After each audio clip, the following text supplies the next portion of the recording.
Are you thinking about growing trees and shrubs from a seed or a berry?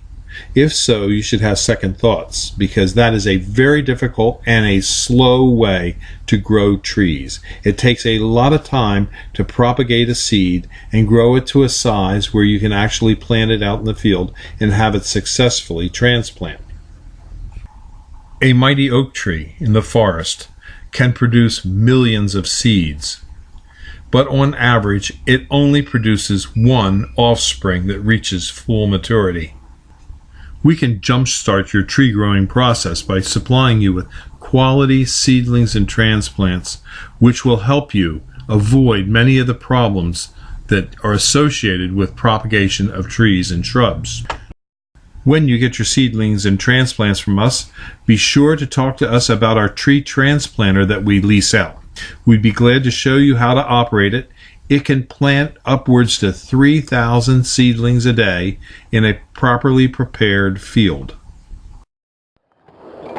Well, today we're planting trees. It is November the 13th, and it's a little bit late in the season to be planting green giants in the field as we're doing right now. But what we're going to do is we're going to pick out certain plants that are going to be better for us to plant. And this is a good plant. You can see it's just a little bit bronzy in color.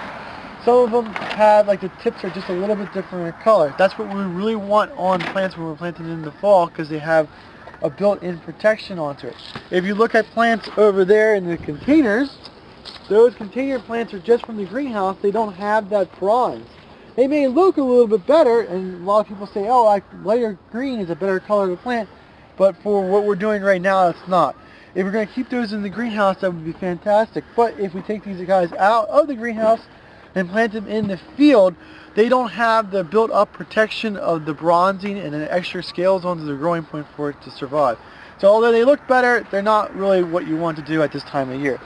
Again, these are the correct color. They have been outside, and they need to be planted out, so we're going to plant them out.